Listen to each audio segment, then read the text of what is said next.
குருவே சரணம். அனைவருக்கும் வணக்கம்.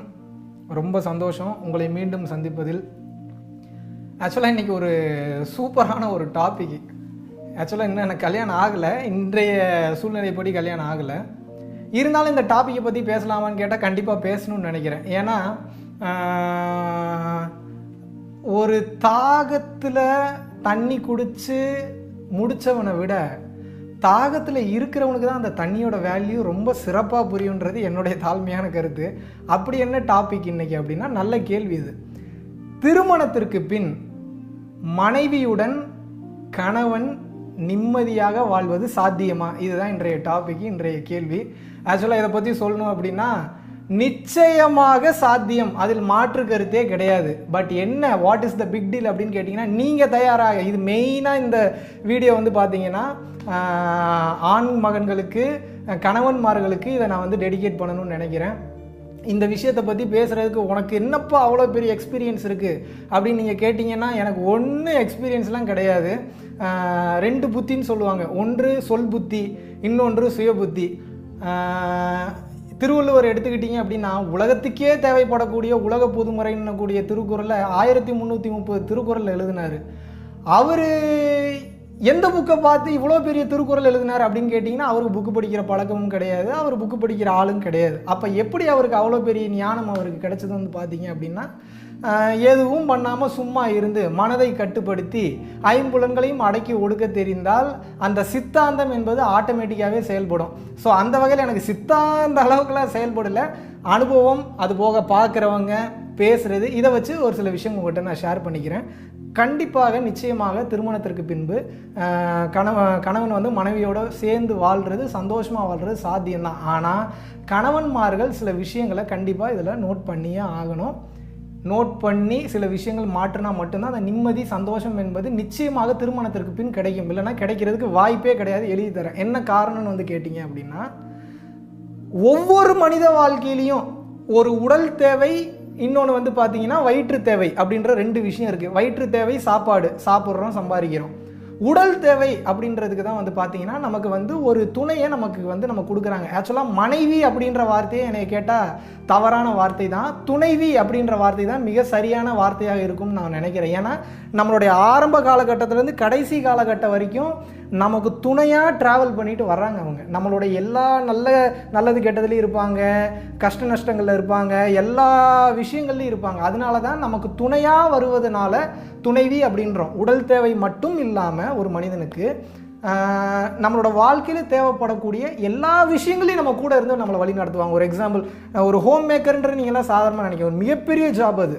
நம்ம வெளியில் போய் ஒரு 10 இடத்துக்கு போனால் கூட நமக்கு வெரைட்டியாக 4 விஷயங்களை பார்க்குறோம், 4 கம்பெனியை மீட் பண்ணுறோம், 4 பேரை பார்க்குறோம். வீட்டில் இருக்கிற மாதிரி 24 ஹவர்ஸும் 365 டேஸும் ஒரே வேலையை பார்க்குற மாதிரி இருக்கக்கூடிய இரிட்டேஷன் உலகத்திலே கிடையாது. அதான் ஹோம் மேக்கர்ன்ற ஜாப். அப்போ அவங்களுக்கு வீட்லேயே ஒரே விஷயத்தவே கண்டினியூவாக பண்ண பெண்கள் ரொம்ப இரிட்டேட் ஆகிடுவாங்க, ரொம்ப கடுப்பாயிடுவாங்க. அப்போது இதனால தான் அந்த கடுப்பு, இந்த டென்ஷன், கவலைகள்லாம் எங்கே காட்டுறதுன்னு தெரியாமல் அவங்க மறுபடியும் கணவன்மார்கள்கிட்டயே விழுகிறது. நான் கம்ப்ளீட்டாக பெண்கள் பக்கம் நியாயம்னு நான் சொல்ல வரல. பட் இதில் நம்ம நியாய தர்மன்ற விஷயத்துக்கே போக வேணாம். காமனான சில ஃபேக்ட்ஸை நம்ம பார்ப்போம். காமனான ஃபேக்ட்ஸ் என்னென்னு பார்த்தீங்கன்னா, கணவன் மனைவி முதல்ல 2 பேரும் புரிஞ்சிக்கவே முடியாது. புரிஞ்சுக்கிட்டு வாழக்கூடிய வாழ்க்கை என்பது வர்றதுக்கு சான்ஸே கிடையாதுங்க. ஏன் அப்படின்னு கேட்டிங்கன்னா, இறைவனோட படைப்பில் ஆண் மகன் என்பவன் நார்த் போல் அப்படின்னா பெண் மகள் என்பவள் சவுத் போல். இது ரெண்டும் சேரவே சேராது, ஆப்போசிட் டைரக்ஷனில் தான் இருக்கும். ஸோ மிகப்பெரிய ஞானிகள் என்ன சொல்கிறாங்கன்னா, the woman and men both are is to be enjoyed, not is to be understood அப்படின்றாங்க. அப்போ என்ன, ஒரு ஆணும் பெண்ணும் 2 பேரும் சந்தோஷமாக இருக்கிறதுக்கு தான் இந்த உலகத்தில் நம்ம பிறந்திருக்கோம். நம்ம ஒருத்தர் புரிஞ்சுக்கிறக்காக நம்ம பிறக்கலை. எப்படி, எதனால் புரிஞ்சுக்க முடியாதுன்னு கேட்டிங்கன்னா, உங்களோட எண்ண பதிவுகளுக்கு தகுந்த மாதிரி, நீங்கள் பார்க்குற விஷயங்களுக்கு தகுந்த மாதிரி உங்களோட எண்ண அலைகள் மாறிக்கிட்டே இருக்கும். அப்போது அதுக்கு தகுந்த மாதிரி உங்கள் கேரக்டர் சேஞ்ச் ஆகும். அப்போ நேற்று இருந்த மகாவிஷ்ணு இன்றைக்கி இருக்க மாட்டான், நேற்று இருந்த சுப்பிரமணியம் இன்றைக்கி இருக்க மாட்டான், நேற்று இருந்த கமலா விமலா யாரும் இன்றைக்கி இருக்க மாட்டாங்க. ஒவ்வொரு செகண்டுக்கும் ஒரு மனிதன் ஒரு லட்சம் செல் உருவாகுது, லட்சம் செல் அழியுது.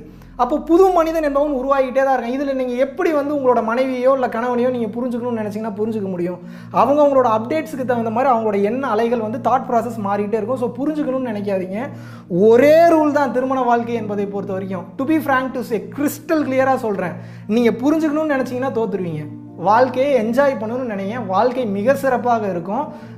சரி, மிக சிறப்பாக இருக்கணும்னா கணவன்மார்கள் மனைவி எப்போ பார்த்தாலும் என் மனைவி எனக்கு டார்ச்சர் பண்ணுறான், பிரச்சனை பண்ணுறான்னு வந்து பார்த்தீங்க அப்படின்னா சொல்கிறீங்க அப்படின்னா பிரச்சனை கண்டிப்பாக உங்கள் மேலே இருக்காது, நீங்கள் ஒத்துக்கிட்டு தான் ஆகணும். என்ன காரணம் வந்து கேட்டிங்கன்னா, ஒரு சம்பவம்னு ஒன்று நடக்குது அப்படின்னா அது தனியாலாம் நடக்காது, அதுக்குன்னு சில காரண காரியங்கள் இருக்கும், அதை சுற்றி ஏகப்பட்ட விஷயங்கள் இருக்கும். இதெல்லாம் சுற்றி மட்டும்தான் ஒரு பிரச்சனைன்றது நடக்குமே தவிர நம்மளுடைய ஈடுபாடு, நம்மளுடைய அண்டர்ஸ்டாண்டிங், நம்மளுடைய ஆக்டிவிட்டி இல்லாமல் ஒரு பிரச்சனை என்பது வராது.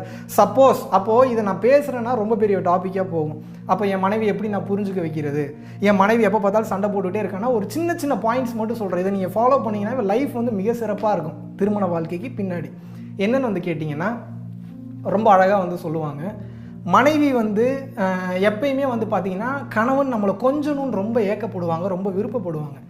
ஏன் அப்படின்னா உங்களுக்கு தான் அவங்க மனைவி, ஆனால் அவங்களோட தாட் ப்ராசஸ் பொறுத்த வரைக்கும் 80 வயசு ஆனாலும் தான் ஒரு நியூ மெட்டீரியல், நான் இன்னும் பொண்ணாக தான் இருக்குன்ற தாட் ப்ராசஸ் தான் அவங்களுக்கு இருக்கும். வயசாயிருச்சுலாம் ஏற்றுக்க மாட்டாங்க. அப்போ என்னென்னா லவ்வுக்கு முன்னாடி இருக்கக்கூடிய அந்த ஒரு வேகம், உத்வேகம், அந்த ஒரு காதல், அந்த ஒரு அன்பு, கருணை கல்யாணத்துக்கு அப்புறம் இருக்காது. ஏன்னா 24 ஹவர்ஸும் அவங்க உங்களுக்கு அவைலபிள் இருக்காங்க. பார்த்தோன்னே அவ்வளோதான் ஈஸியாக கிடைக்கக்கூடிய மெட்டீரியல்ன்ற மாதிரி ஆயிரும். அப்படி நீங்கள் பார்க்கக்கூடாது. முதல் கண்டிஷன் என்னென்னு வந்து பார்த்தீங்கன்னா, உங்கள் மனைவியை நீங்கள் ஒவ்வொரு நாளும் புது மனைவியாக தான் பார்க்கணும். இல்லாட்டினா போர் அடிச்சிடும், டென்ஷன் ஆகிடும், கடுப்பாயிடும்.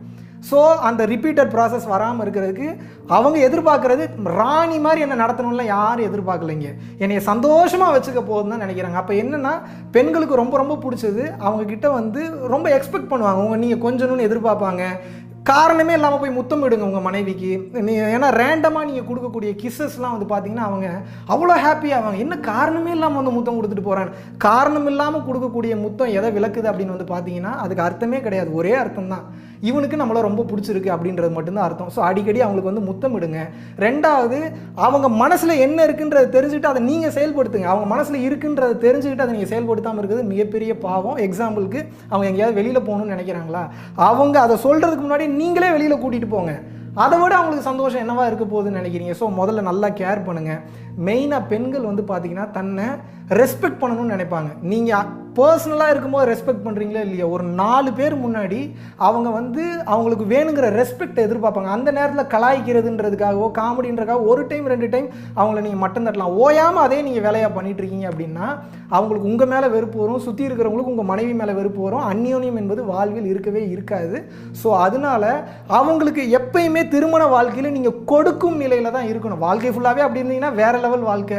இன்னும் சிறப்பாக சொல்லணும்னா வாழ்க்கை ஃபுல்லாகவே திருமண வாழ்க்கையில் கொடுக்கும் நிலையிலேயே இருக்கணும். ஒரு எக்ஸாம்பிளுக்கு சொல்லணும், எப்படிப்பா கொடுக்கும் நிலை அப்படின்னு வந்து பார்த்தீங்க அப்படின்னா, இல்லை உணவு முறைகளாக இருக்கட்டும், அவங்களுக்கு வேணுங்கிற பொருளாக இருக்கட்டும், கொடுக்கும் நிலைக்கு நீங்கள் வந்துட்டீங்க அப்படின்னா வாழ்க்கை மிக சிறப்பாக இருக்கும். ஃபைனலாக இதுதான் மெயினான பாயிண்ட்டு, இதை மறந்துடாதீங்க.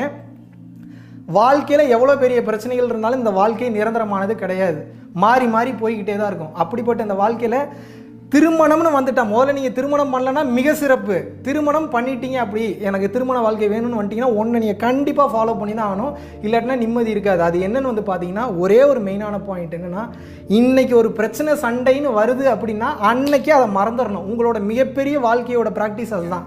இன்றைக்கி உடனே உங்களுக்கு நாங்கள் சூப்பர்மேனோட சக்தியை மொத்தமும் உங்களுக்கு கொடுத்துட்றேன், ஆனால் நீங்கள் பண்ண வேண்டியது ஒரு 5 நாளைக்கு இதை நீங்கள் ப்ராக்டிஸ் பண்ணி இதை ப்ராக்டிஸ் பண்ணிங்கன்னா தான் சூப்பர்மேனோட மொத்த சக்தி உங்களுக்கு வரும். அப்படின்னா நமக்கு அங்கே காற்றுல பறக்கலாம், அப்படி இருக்கலாம், இப்படி இருக்கலாம்னு அது சூப்பர்மேனோட அந்த மொத்த விஷயத்தை நீங்கள் ப்ராக்டிஸ் பண்ணுவீங்கல்ல. ஒரு பவர் கிடைக்கணுன்னாவே எப்படின்னா நம்ம வாழ்க்கையில் கண்டினியூவாக நம்ம சந்தோஷமாக இருக்கணும் அப்படின்னா திருமணம் என்பது ஒரு மிகப்பெரிய ஒரு பாகமாக இருக்குது. ஏன்னா ஃபுல்லாக நம்ம அவங்ககிட்ட தான் நம்மளோட லைஃப்பை ஃபுல்லாக ஸ்பெண்ட் பண்ண போகிறோம். அப்போது உங்களுக்கு நிம்மதி திருமண வாழ்க்கையில் வேண்டும் என்றால் அன்னன்னைக்கு நடக்கக்கூடிய பிரச்சனைகள் வரதான் செய்யும். நம்ம இன்றைக்கி டெய்லி போர்வையை போத்திட்டு படுக்கிறோமோ இல்லையா, பிரச்சனையை போத்திட்டு தான் எல்லோரும் படுத்துக்கிட்டு இருக்கோம். பிரச்சனைகள் வரதான் செய்யும், பட் அது நம்மளை பாதிக்காது. அந்த பாதிப்பு வராமல் இருக்கிறதுக்காக தான் நான் உங்களுக்கு என்ன சொல்கிறேன்னா, அன்னைக்கு அந்த பிரச்சனை நடக்குதுன்னா அன்னைக்கே மறந்துடணும். அவங்ககிட்ட அதை நீங்கள் கேர் பண்ணவே கூடாது, அதை பெருசாக எடுத்துக்கூடாது. கண்டிப்பாக அடுத்த நாளோ இல்லை அதுக்கு அடுத்ததோ உங்கள் மனைவியோ இல்லை கணவனோ பண்ண விஷயங்கள் உங்களுக்கு ஞாபகத்தில் வரும். ஞாபகம் வந்தாலும் பிரச்சனை இல்லை, அதை கன்சிடர் பண்ணாதீங்க. ஏன் அப்படின்னா திருமண வாழ்க்கையில் மூளை இதயம்னு 2 இருக்குது. மூளை சொல்லும் அவள் பண்ணது தப்புன்னு, ஆனால் இதயம் சொல்லும் அன்பு தான் முக்கியம், அவள் என்ன இருந்தாலும் உன் மனைவிடா அப்படின்னும். எந்த ஒரு கணவன் மூளை சொல்வதை ஒதுக்கிவிட்டு இதயம் சொல்வதற்கு அதிகமான மதிப்பும் முக்கியத்துவமும் கொடுக்கிறானோ அவனோட வாழ்க்கை மிக சிறப்பாக இருக்கும். உங்கள் மனைவி உங்களை வேறு லெவலில் லவ் பண்ண ஆரம்பிச்சிருவாங்க.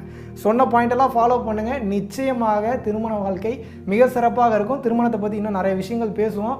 ரொம்ப சந்தோஷம், இவ்வளோ நேரம் இவ்வளோ பொறுமையாக உட்காந்து இந்த டாப்பிக்கை கேட்டதுக்கு ரொம்ப சந்தோஷம். மீண்டும் ஒரு நாள் மீண்டும் ஒரு லவ்லியான ஒரு டாப்பிக்கில் உங்கள் அனைவரையும் வந்து சந்திக்கிறேன்.